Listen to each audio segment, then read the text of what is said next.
అల్లాహ్కు అన్ని స్తుతులు. ఆయన మనలను సృష్టించాడు, మన హృదయాలను తెలుసుకుంటాడు, మన భయాలను, మన నిశ్శబ్ద కన్నీళ్లను.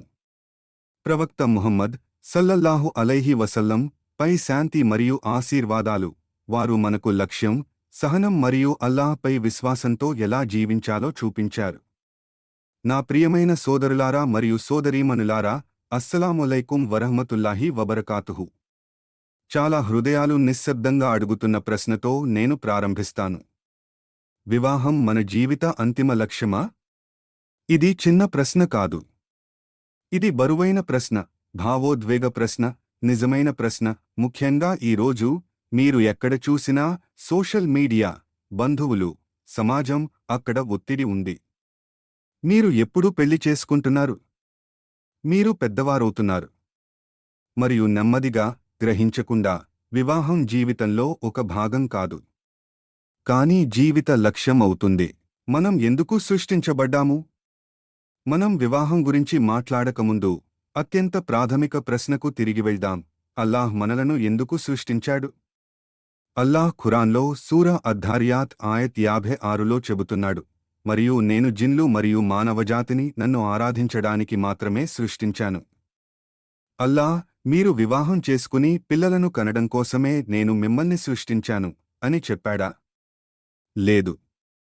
ఆయన మనలను తనను ఆరాధించడానికి సృష్టించాడు. ఆయనను తెలుసుకోవడానికి, ఈ తాత్కాలిక ప్రపంచాన్ని మించిన సంబంధాన్ని ఆయనతో నిర్మించుకోవడానికి. వివాహం, నా ప్రియమైన సోదరులారా మరియు సోదరీమణులారా, ఆ లక్ష్యాన్ని నెరవేర్చడంలో మీకు సహాయపడే ఒక సాధనం. ఇది ఒక పరికరం, ఒక ఆశీర్వాదం, ఒక దయ, కానీ ఇది లక్ష్యం కాదు. ప్రవక్త ముహమ్మద్ సల్లల్లాహు అలైహి వసల్లం యొక్క కొంతమంది గొప్ప సహచరులు వారి జీవితంలో ముఖ్యమైన భాగాలు అవివాహితులుగా గడిపారు. వారు అసంపూర్ణులా? ఖచ్చితంగా కాదు. వారు తమ లక్ష్యాన్ని నెరవేర్చుతున్నారు, మరియు అల్లాహ్ వారితో సంతోషంగా ఉన్నాడు. నిరాశ యొక్క ప్రమాదం. ఇప్పుడు మిమ్మల్ని తీవ్రంగా కలవరపరిచే ఒక విషయం గురించి మాట్లాడతాను.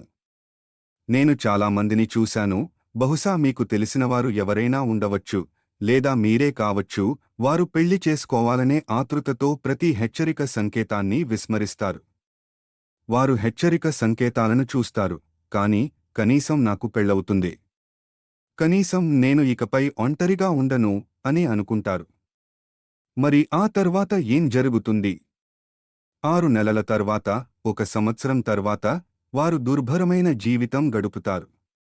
మానసిక వేధింపులు మొదలవుతాయి. ఆర్థిక మోసాలు ప్రారంభమవుతాయి. పొంతన లేకపోవడం భరించలేనిదిగా మారుతుంది. ఇప్పుడు వారు, సుభానల్లా, నేను ఒంటరిగా ఉన్నప్పుడే సంతోషంగా ఉన్నాను అని అనుకుంటారు. నేను చెప్పేది జాగ్రత్తగా వినండి. చెడ్డ వివాహం కంటే పెళ్లి చేసుకోకపోవడమే మేలు. ప్రవక్త ముహమ్మద్ సల్లల్లాహు అలైహి వసల్లం ఇలా అన్నారు, ఎవరి ధార్మిక నిబద్ధత, నడవడిక మీకు నచ్చుతాయో అటువంటి వ్యక్తి మీ వద్దకు వస్తే అతనికి, మీ కుమార్తెకు లేదా మీ సంరక్షణలో ఉన్న ఆడబంధువుకు ఇచ్చి వివాహం చేయండి. ఎందుకంటే మీరు అలా చేయకపోతే భూమిపై ఫిత్నా, విపత్తు మరియు విస్తృతమైన అవినీతి ప్రబలుతుంది. ఆయన దేనికి ప్రాధాన్యత ఇచ్చారో గమనించండి. దీన్, ధర్మం మరియు నడవడిక. సంపద, అందం లేదా సామాజిక హోదా వంటివి ప్రాథమిక అంశాలు కావు. వారు మారతారని ఆశించి పెళ్లి చేసుకోకండి. మీకు వయసు పైబడుతోందని పెళ్లి చేసుకోకండి. మీ స్నేహితులందరికీ పెళ్లిళ్ళు అవుతున్నాయని, మీరు వెనుకబడిపోతున్నారని పెళ్లి చేసుకోకండి. ఒక చెడ్డ జీవిత భాగస్వామి ఇలా చేయగలరు. మీ మానసిక ప్రశాంతతను నాశనం చేయగలరు. మీ ఈమాన్ను కదిలించగలరు. మీ ఆత్మవిశ్వాసాన్ని దెబ్బతీయగలరు. మీ ఇంటిని ఒత్తిడితో నిండిన ప్రదేశంగా మార్చగలరు. ఆ తర్వాత మీరు ఇలా అంటారు, ఓ అల్లా! నేను ఇంకాస్త ఆగి ఉంటే బాగుండేది. కాబట్టి అర్థం చేసుకోండి, తొందరపాటుతో చేసుకున్న తప్పుడు వివాహం కంటే ఆలస్యంగా చేసుకున్న మంచి వివాహమే మేలు. ఇప్పుడు చూపించే ఓర్పు మిమ్మల్ని సంవత్సరాల తరబడి పశ్చాత్తాపం నుండి కాపాడుతుంది. మీరు వేచి ఉన్నప్పుడు ఫలవంతమైన మార్గం. నా ప్రియమైన సోదరీమణులారా, నా ప్రియమైన సోదరులారా, మీరు వేచి ఉన్నప్పుడు మీ జీవితాన్ని ఆపకండి. పెళ్లి అయ్యాక నేను జీవించడం ప్రారంభిస్తాను అని ఆలోచించవద్దు. ఇప్పుడే జీవించడం ప్రారంభించండి.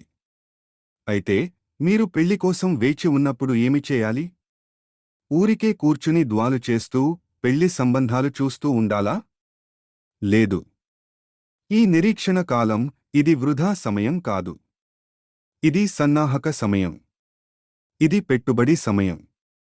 1. మీ ఆరోగ్యంపై పెట్టుబడి పెట్టండి. మీ శరీరం అల్లాహ్ నుండి వచ్చిన అమానత్, అప్పగింత.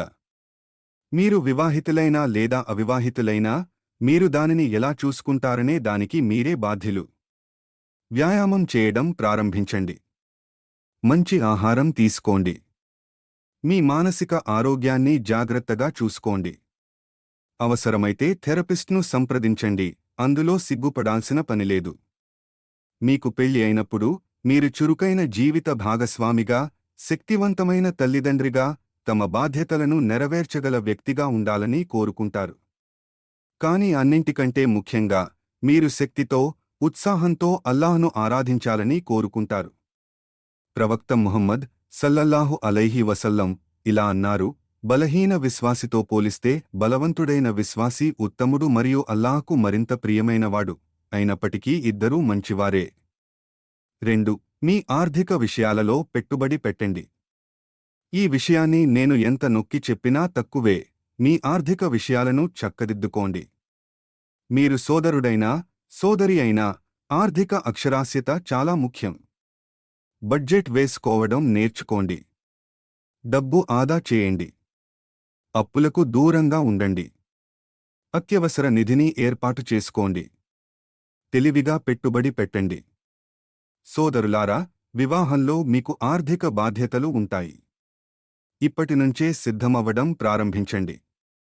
ఖాళీ జేబులతో, పెద్ద కలలతో కానీ ఎలాంటి ప్రణాళిక లేకుండా వివాహంలోకి అడుగుపెట్టకండి. సోదరీమణులారా, ఆర్థిక స్వాతంత్ర్యం మరియు వివేకం అందరికీ మేలు చేస్తాయి. మీ కాబోయే భర్త అన్నీ సమకూర్చినా కూడా డబ్బును ఎలా నిర్వహించాలో, ఎలా తోడ్పడాలో, వనరులను ఎలా తెలివిగా ఉపయోగించాలో తెలుసుకోవడం ఇవి అమూల్యమైన నైపుణ్యాలు. ఇక్కడ ఒక అందమైన విషయం ఉంది. మీరు ఆర్థికంగా స్థిరంగా ఉన్నప్పుడు మీరు నిస్సహాయతతో కాకుండా బలంతో నిర్ణయాలు తీసుకుంటారు. మీరు కేవలం ఆర్థిక భద్రత ఆధారంగా కాకుండా అనుకూలత మరియు వ్యక్తిత్వం ఆధారంగా జీవిత భాగస్వామిని ఎంచుకోవచ్చు. 3. మీ దీన్లో పెట్టుబడి పెట్టండి. ఇది అన్నింటికన్నా ముఖ్యమైన పెట్టుబడి. అల్లాహ్తో మీ సంబంధాన్ని బలపరుచుకోండి. మీ 5 పూటల నమాజులను సమయానికి చేయండి. క్రమం తప్పకుండా ఖురాన్ చదవండి. జ్ఞానాన్ని అన్వేషించండి. మీ గుణగణాలను మెరుగుపరుచుకోండి. మీ సహనం, మీ దయ, మీ నిజాయితీ, మీ ఉదారత. ఎందుకంటే అల్లాహ్తో మీకున్న సంబంధం యొక్క నాణ్యత మీ వివాహ బంధం యొక్క నాణ్యతను నేరుగా ప్రభావితం చేస్తుంది. మీరు మీతోనే సహనంగా ఉండలేకపోతే మీ జీవిత భాగస్వామితో ఎలా సహనంగా ఉండగలరు? మీరు ఒంటరిగా ఉన్నప్పుడు మీ కోపాన్ని అదుపు చేసుకోలేకపోతే పెళ్లయ్యాక దాన్ని ఎలా అదుపు చేసుకోగలరు? మీరు ఇప్పుడు మీ సమయాన్ని, వనరులను ఉదారంగా పంచకపోతే పెళ్లి చేసుకున్నాక మీరు అకస్మాత్తుగా ఉదార స్వభావులు అవుతారా? ఒకవేళ నాకు ఎప్పటికీ పెళ్లి కాకపోతే? ఆ భయాన్ని నేరుగా ఎదుర్కొందాం. ఒకవేళ పెళ్లి జరగకపోతే? అంతమాత్రాన మీ జీవితం అసంపూర్ణమైనదా? కాదు. కొంతమంది గొప్ప వ్యక్తులు అవివాహిత జీవితాలను గడిపారు. వారి విలువ వివాహంలో లేదు. వారి విలువ అల్లాహ్తో వారికున్న అనుబంధంలో మరియు వారు చూపిన ప్రభావంలో ఉంది. మీ విలువ మీ వివాహం ద్వారా గాని, మీ పక్కన ఉన్న జీవిత భాగస్వామి ద్వారా గాని నిర్ణయించబడదు. మీ విలువ మీ సృష్టికర్తతో మీకున్న సంబంధం ద్వారా నిర్ణయించబడుతుంది. పెళ్లై ఉండి దుఃఖంతో ఉన్నవారు ఉన్నారు. ఒంటరిగా ఉంటూ అభివృద్ధి చెందుతున్నవారు ఉన్నారు. మరియు దీనికి విరుద్ధంగా కూడా. మనకు కనిపించినప్పుడు కూడా మనలో ప్రతి ఒక్కరి కోసం అల్లాహ్ ఒక ప్రత్యేకమైన, అందమైన మరియు పరిపూర్ణమైన ప్రణాళికను కలిగి ఉన్నాడు. ఇస్లామీయ చరిత్రలో అత్యంత ప్రభావవంతమైన వ్యక్తులలో కొందరు అవివాహితులుగా లేదా జీవితంలో ఆలస్యంగా వివాహం చేసుకున్నవారుగా ఉన్నారు. వారు తమ అవివాహిత సంవత్సరాలను వృధా చేయలేదు. వారు వాటిని తమ సమాజానికి సేవ చేయడానికి, వ్యక్తిగతంగా ఎదగడానికి, అల్లాహ్ ధర్మానికి సేవ చేయడానికి ఉపయోగించుకున్నారు. ఈ జీవితంలో అల్లాహ్ మీకు వివాహాన్ని నిర్ణయించలేదంటే మీరు తక్కువవారని అర్థం కాదు. మీకు శిక్ష పడుతోందని కూడా అర్థం కాదు. దీని అర్థం అల్లాహ్ మిమ్మల్ని ఒక భిన్నమైన మార్గం కోసం, ఒక ప్రత్యేకమైన ప్రయోజనం కోసం ఎంచుకున్నాడు. ఆ ప్రయోజనానికి ఒంటరితనం అందించే ఏకాగ్రత మరియు స్వేచ్ఛ అవసరం. ఆయన ప్రణాళికను విశ్వసించండి. అది మీరు మీ గురించి ఊహించుకునే దేనికంటే కూడా ఉత్తమమైనది. అల్లాహ్ మీకు వివాహాన్ని తలచుకుంటే అది లభిస్తుంది. ఆయన తలచకపోతే మీకు సంతృప్తినిచ్చే మరోదాన్ని ఆయన మీకు ప్రసాదిస్తాడు.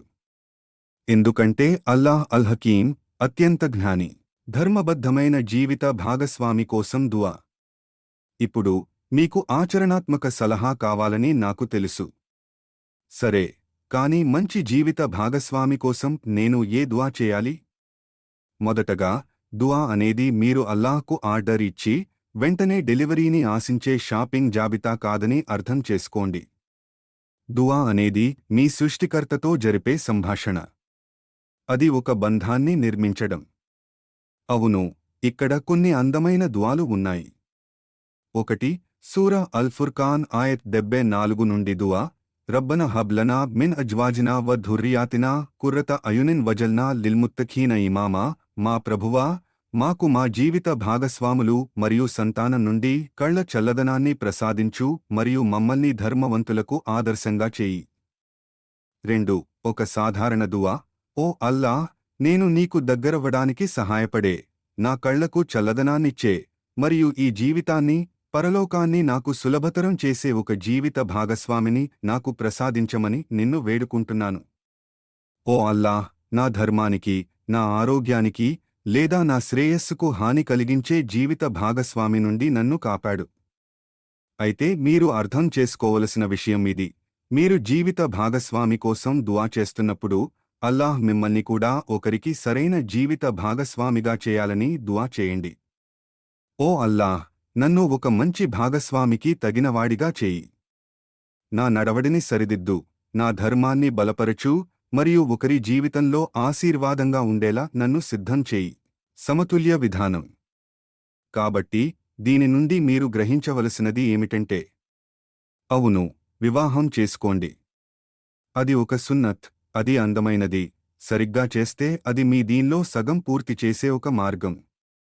కానీ దానిని మీ పూర్తి అస్తిత్వంగా మార్చుకోవద్దు. మీ జీవితాన్ని నిలిపివేయవద్దు. మిమ్మల్ని మీరు నిర్లక్ష్యం చేసుకోకండి. కేవలం మీరు నిస్సహాయ స్థితిలో ఉన్నారని మీకు తగని వారితో సర్దుకుపోవద్దు. మీరు వేచి ఉన్నప్పుడు మిమ్మల్ని మీరు మెరుగుపరుచుకోండి. మీరు వివాహం చేసుకోవాలనుకునే వ్యక్తిగా మారండి. దృఢమైన వ్యక్తిత్వం, మంచి ఆరోగ్యం, ఆర్థిక పరిజ్ఞానం మరియు ప్రగాఢ విశ్వాసం ఉన్న వ్యక్తిగా ఎదగండి. నిరంతరం దుఆ చేయండి, కానీ ఆచరణలో కూడా పెట్టండి. మీకు కాబోయే జీవిత భాగస్వాములను కలిసే అవకాశం ఉన్న హలాల్, ధర్మసమ్మతమైన పరిస్థితులలో మిమ్మల్ని మీరు ఉంచుకోండి. నమ్మకమైన వ్యక్తులను సహాయం అడగండి. సరైన హద్దులతో తగిన వేదికలను ఉపయోగించండి. అన్నింటికంటే ముఖ్యంగా గుర్తుంచుకోండి, మీ జీవిత లక్ష్యం అల్లాహ్ను ఆరాధించడం మరియు ఆయనకు దగ్గరవ్వడం. ఆ ప్రయాణంలో వివాహం ఒక భాగం కావచ్చు లేదా కాకపోవచ్చు. ఏదేమైనప్పటికీ మీరు సంపూర్ణమైన, అర్థవంతమైన, లక్ష్యపూర్వకమైన జీవితాన్ని గడపవచ్చు. ముగింపు, ఆశ మరియు ప్రోత్సాహం. నా ప్రియమైన సోదర సోదరీమణులారా, వివాహం ఒక అందమైన బంధం. అది ఒక వరం. కానీ అది స్వర్గం కాదు. అలాగే ఒంటరిగా ఉండటం నరకం కాదు. నేను మిమ్మల్ని చూస్తున్నాను. మీ ఆరాటాన్ని నేను చూస్తున్నాను. మీ బాధను నేను చూస్తున్నాను. మీరు సోషల్ మీడియాలో అందరి నిశ్చితార్థ ప్రకటనలు, పెళ్లి ఫోటోలు చూస్తూ నా వంతు ఎప్పుడు వస్తుంది అని ఆలోచించడం నేను చూస్తున్నాను. కాని నేను మీలోని సామర్థ్యాన్ని కూడా చూస్తున్నాను. మీరు ఇప్పుడు మీపై మీరు పెట్టుబడి పెడితే మీరు ఎంత అద్భుతమైన జీవిత భాగస్వామి కాగలరో నేను చూస్తున్నాను. ఈ సహనం ద్వారా మీరు ఎంత బలమైన విశ్వాసిగా ఎదుగుతున్నారో నేను చూస్తున్నాను. అల్లాహ్ మిమ్మల్ని ఎలాంటి వ్యక్తిగా తీర్చిదిద్దుతున్నాడో నేను చూస్తున్నాను. ఈ నిరీక్షణ కాలం శిక్ష కాదు, ఇది ఒక సన్నాహం. కాబట్టి దీనిని తెలివిగా ఉపయోగించుకోండి. మీ ఆరోగ్యాన్ని జాగ్రత్తగా చూసుకోండి. మీ ఆర్థిక స్థితిని మెరుగుపరుచుకోండి. మీ దీన్ను బలపరుచుకోండి. దుఆ చేయండి. కార్యాచరణ చేపట్టండి. మరియు అల్లాహ్ సమయం పరిపూర్ణమైనదని విశ్వసించండి. ప్రవక్త ముహమ్మద్ సల్లల్లాహు అలైహి వసల్లం ఇలా అన్నారు: ఎవరైతే పరలోకాన్ని తన లక్ష్యంగా చేసుకుంటాడో అల్లాహ్ అతని హృదయాన్ని సుసంపన్నం చేస్తాడు, అతని వ్యవహారాలను చక్కదిద్దుతాడు, మరియు ఈ ప్రపంచం తనకు ఇష్టం ఉన్నా లేకపోయినా అతని వద్దకు వస్తుంది. అలాగే ఎవరైతే ఈ ప్రపంచాన్ని తన లక్ష్యంగా చేసుకుంటాడో అల్లాహ్ అతని పేదరికాన్ని అతని కళ్ల ముందే ఉంచుతాడు, అతని వ్యవహారాలను అస్తవ్యస్తం చేస్తాడు, మరియు అతని కోసం విధింపబడినది తప్ప ఈ ప్రపంచం అతని వద్దకు రాదు. అల్లాహ్ను మీ లక్ష్యంగా చేసుకోండి. పరలోకాన్ని మీ దృష్టి కేంద్రంగా చేసుకోండి. అప్పుడు మీకు విధింపబడితే వివాహంతో సహా మిగతావన్నీ ఎలా సక్రమంగా అమరుతాయో చూడండి. అల్లాహ్ మనందరికీ మన కళ్లకు చల్లదనాన్నిచ్చే జీవిత భాగస్వాములను ప్రసాదించుగాక. హానికరమైన సంబంధాల నుండి అల్లాహ్ మనల్ని కాపాడుగాక. ఈ జీవితంలో మన నిజమైన ఉద్దేశ్యాన్ని నెరవేర్చుకోవడానికి అల్లాహ్ మనకు సహాయం చేయుగాక. మరియు అల్లాహ్ తన నిర్ణయంతో సంతోషించే వారిలో మనల్ని చేర్చుగాక. ఆమీన్.